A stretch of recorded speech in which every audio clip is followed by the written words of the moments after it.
Hey guys and gals, this is James McBride, one half of the McBride team with FedEx Custom Critical and Exam Transport. And today I'm going to do a little short video that I've entitled C-Link 101. So at this time I'm going to flip the camera around, and I hope this video helps out some folks and shed some light on any areas that you may be having some issues with. So at this time, we're going to turn the camera around and get started. All right, when you first get in your truck, this is the very first screen you want to be able to go to is driver login, and you want to make sure that you and your co-driver are logged in. And once you log into the truck, the only time that you should ever log out of the truck is if you're going to be at home on time off for an extended amount of days, or if you put the truck in the shop and there is a possibility that they may be moving the truck any at all, you want to be logged out. So their time that they drive the truck for road test or whatever the case may be does not get credited to your logs, which can cause a hours of service violation. So you want to make sure that you log in and stay logged in. The only other time that you should ever go to this screen here, the login screen, is when you and your co-driver switch shifts. Then you need to make sure that you come to the login screen and change active drivers by simply doing, like right now I'm active. If me and Tanya were fixing to switch out, then you just simply tap on your co-driver's name, hit change, and it's going to come up and say Tanya McBride will replace James as the active driver. And if that's the case you want to happen, you hit OK. For right now, I'm going to hit cancel because we're home and we're not going to be in the truck for a week. So we don't want to have to change that up. So the next screen you're going to want to go to is your hours of service. This is where you change all of your duty statuses, check your 8-day recap, see how many hours you've got left for the week, certify your daily logs, change your load info, look to see what hours you've got left on your 10, your 14, your 11, and your 14, and even your 70-hour clock. So on this first screen here, on your status screen, it will show your current status as of today. Right now I'm in off duty. It'll tell you what time you start off duty through the current time and the duration. No exceptions. So I don't have any thing that I need to edit on my logs. It'll tell you when you've got your last 34-hour reset completed, how many hours you're going to gain tonight after midnight, how many hours you're going to gain back in 2 days after midnight, and your total mileage for the day that you have driven.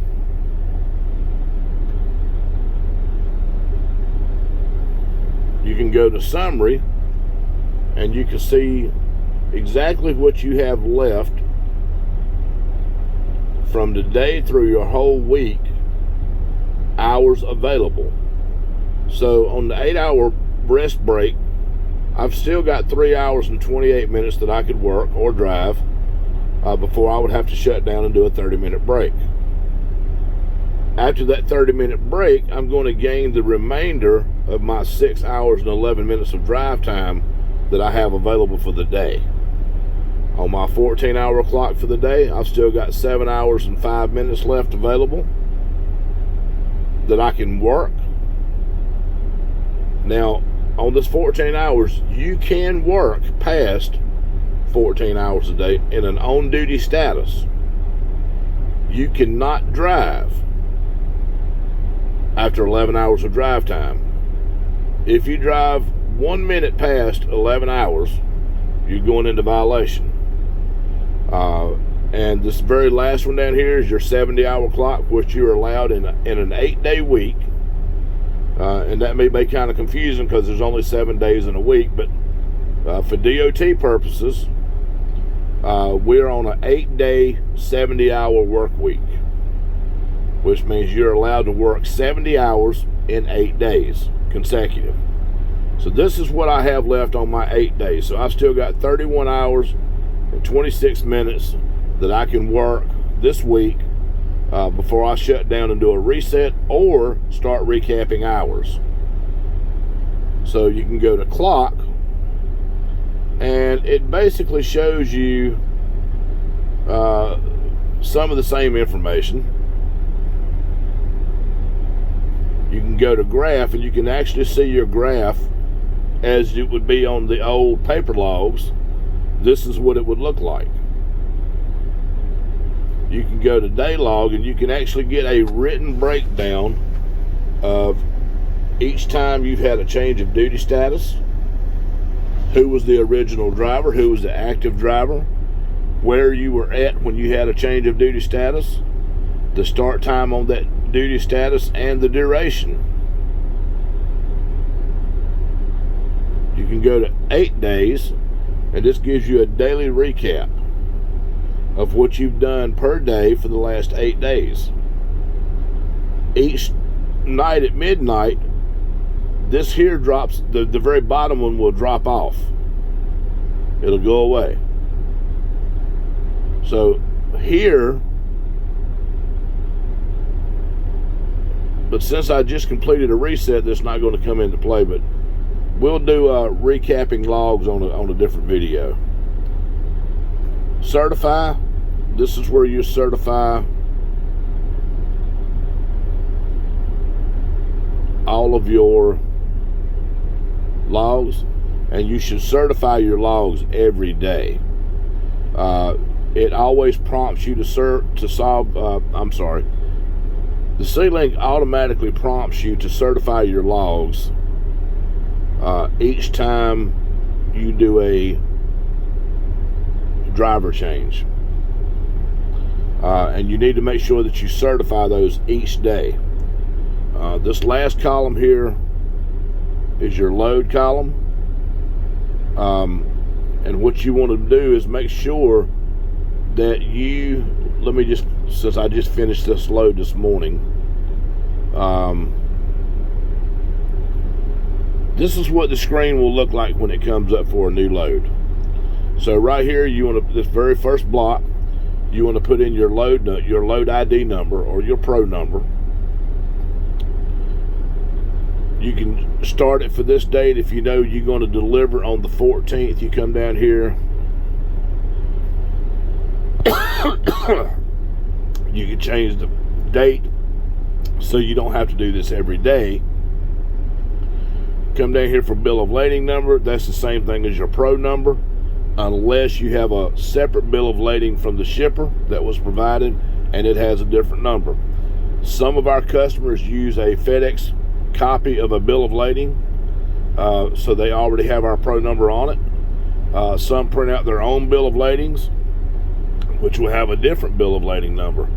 So if you get a different shipper bill of lading, you want to put their bill of lading number here, verify that your truck number is correct, and since we don't have a trailer, you can put the license plate of your tractor here, and then hit your drop down menu and hit OK. Alright, so let's get out of this screen.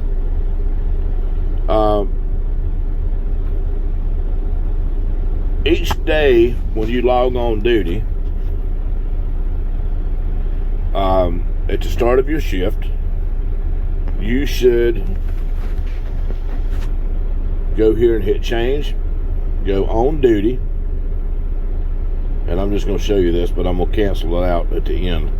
Come over here to remarks, hit pre-trip, make sure it highlights and comes up like this, and then come down and hit OK.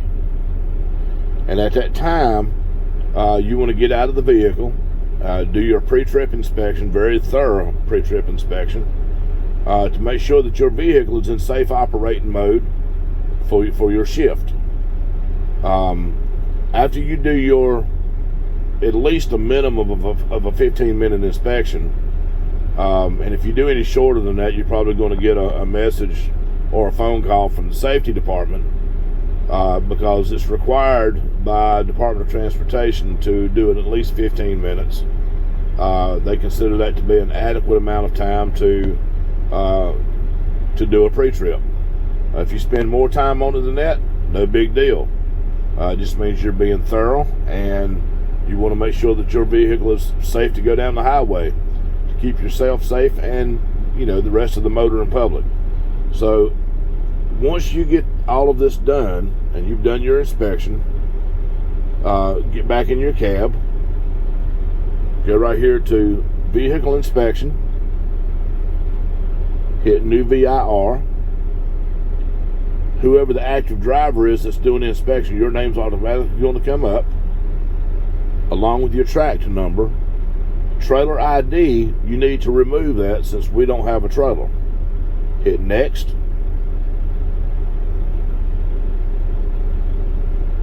Any defects? If you find any defects, you need to note them here. And I've already done one for today. I'm just going through this for the purposes of the video. But you want to hit whatever, if you have a cracked windshield or a chip in the windshield or whatever, a light out, anything going on, make sure you note it. My vehicle is in good to go condition, so we're going to hit no defects. And then you want to come down and hit submit. Submit.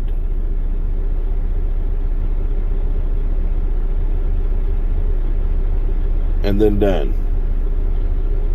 All right. Now, you want to follow that same process at the end of your shift with your post-trip inspection. During your shift, each time you stop your vehicle,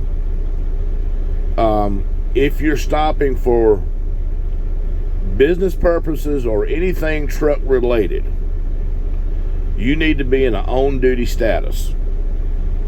If you're stopping to clean the bugs off your windshield, or if you're stopping to get fuel, or if you're stopping to do whatever that's truck related, you need to be in an on-duty status. That's required by the Department of Transportation. If you're stopping to take a 30-minute break, you just simply want to come to your log screen on status, hit change, go off duty, come over here, and there's under the remarks it would normally drop down, but since I'm already off duty, it's not going to. There's no pre-canned message that says break.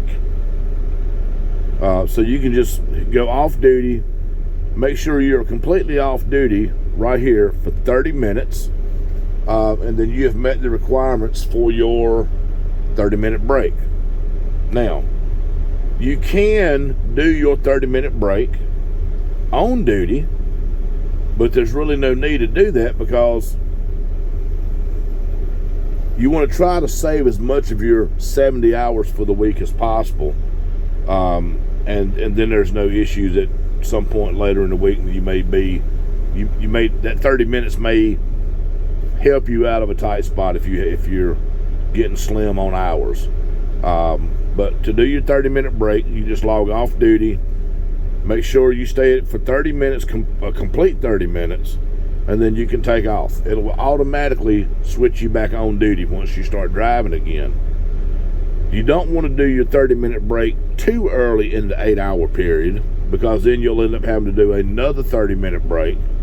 If you need that extra 30-minute break, no big deal. But if you don't need to take an extra 30-minute break, then try to hold off at least to about 6 hours, between 6 and 8 hours before you do your 30-minute break.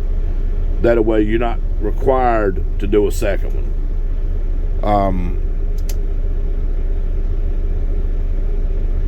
we will save personal conveyance for another video. That goes a little bit more in depth as to what you can and cannot do with the vehicle when you're on downtime, doing a reset, or whatever the case may be. But we will cover that in another video. Now, for your messaging, this is where you get all of your load messages. And if you need to reply to any messages, you just click on the message, come down here, hit reply, and then do your drop down menu, and it'll ask you to send it, and you hit resend or whatever it is you're trying to do.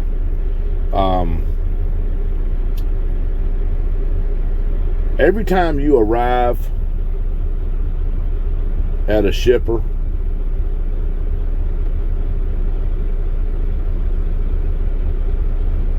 or a constantly to make a pickup or a delivery, the first thing you want to do, if you arrive at your shipper, you want to come over here and hit arrive at stop, and then come down here and hit send. Now, I'm not going to send it in because somebody at the office is probably going to think I'm sitting out here freaking out or doing something stupid, because I'm sitting at home and I'm playing on this thing, but I'm going to hit cancel. But you always want to make sure as soon as you get in the parking lot and pull your brakes, do your arrival stop. That shows you're there on time. So if there's ever any question about whether you was late or not, this is your record of being on time. When you get done with your business, if it's not a temperature controlled load, you just want to depart pickup. And there's some information that's going to ask you to put in. Inbound trailer. So you don't have a trailer, you have a truck only. So you want to put your truck number here, tab down. It's going to ask you, did you drop the trailer? You want to hit in for no. Then tab down again, outbound trailer. Again, you would put your truck number here. Proof of freight loaded name. That is the name of the shipper who signed or the consignee who signed for your freight. So you want to put their name in. Always when you get a bill signed, at either end, shipper or consignee, make sure you have them to print and sign their name. Some people's signatures, you can't make heads or tails out of it. Most days mine, you can't make heads or tails out of it. So ask for them to print and sign their name, then there's never an issue with you being able to read it. Then you want to tab down. Is the freight hazardous? Yes or no? Did the shipper provide let's back up here. Once you put the name in, you put today's date and the current time. Then you tab down again. It's going to ask you, is the freight hazardous? Next one is, did the shipper provide a bill of lading? So if the shipper give you their copy of a bill of lading, you want to hit Y for yes. Then if they did, you want to put their bill of lading here. Billing terms on shipper's paperwork. Is it prepaid, collect, or third party? And usually it'll state it on the bill of lading, the shipper's bill of lading, which one of those it is. Most of the time, for all intents and purposes, it's going to be prepaid. So then it's going to ask you, does the delivery address match? Yes or no? How many pieces and the weight? And did you view the loading of the freight? Now, even if you're sitting in your cab and not allowed to go inside the warehouse, you can still view the loading of your freight on your camera.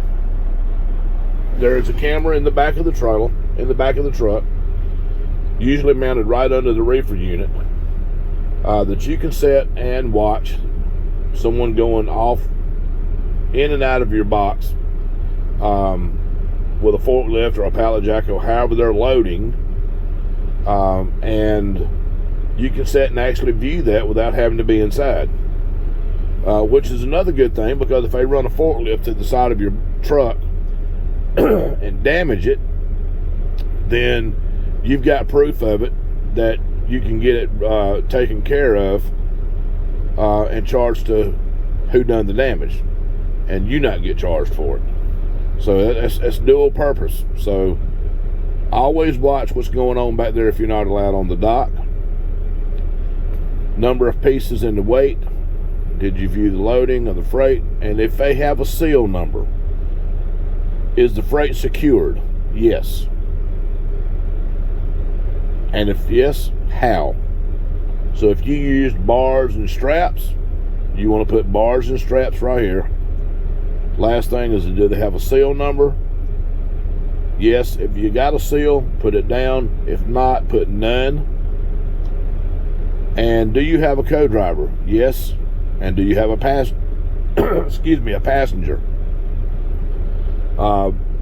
Most of the time, we never have a passenger. If you were to have a niece, nephew, child, grandkid, whatever the case may be, make sure you note that.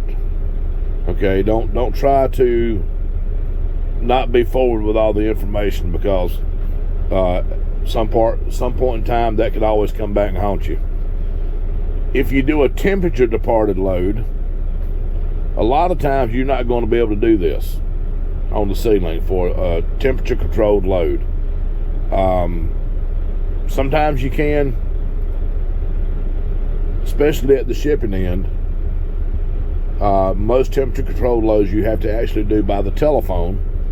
You can depart the load most of the time on the ceiling, but if you have to do a temperature departed load at the shipping end, most of the time you're required to call that in, and they're going to ask you certain questions, and then at the very end of the conversation, they're going to ask you your temperature probe readings. Very simple, very quick phone call, and then you can get on your way. So the next screen is that you're going to use on a daily basis is your navigation, but we're going to hold off and maybe do a video on that next week. There's a lot of information that you can use that will help you out on this navigation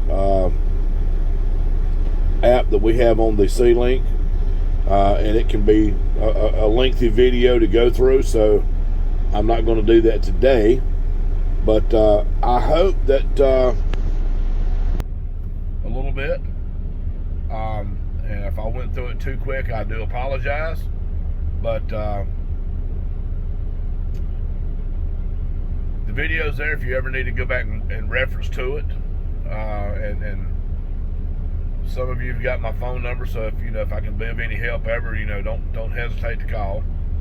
I'm not going to put my phone number out over the YouTube video, because I get enough telemarketers calling now, so we're not going to do that.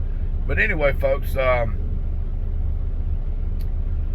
hope this truly helps, and right now I'm fixing to bring this video to an end.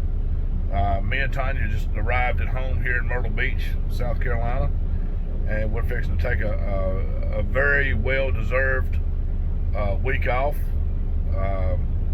We figured it up this morning. We've been off a total of 9 days in the last 3.5 months, and we have been very busy as we wanted to stay, and it's time to enjoy some of the rewards of hard work, and we've got a lot going on this week. We've got to do quarterly taxes and go to the bank, take care of some business, and just do all the fun stuff. Hopefully we'll have a day off where we can maybe go sit on the beach and watch the sunset go down, and maybe take the boat out if the good Lord's willing, but if not, no big deal. But anyway, I hope everyone has a wonderful week. And everyone stay safe. And any of you exam teams that happen to be in the area want to swing by, hit us up on Slack, and maybe we can meet and go have dinner somewhere. But for right now, folks, it's a wrap. Cut. Katie bar the door. Que sera, sera, and all that other good stuff. Hope everyone has a good week. God bless all of you.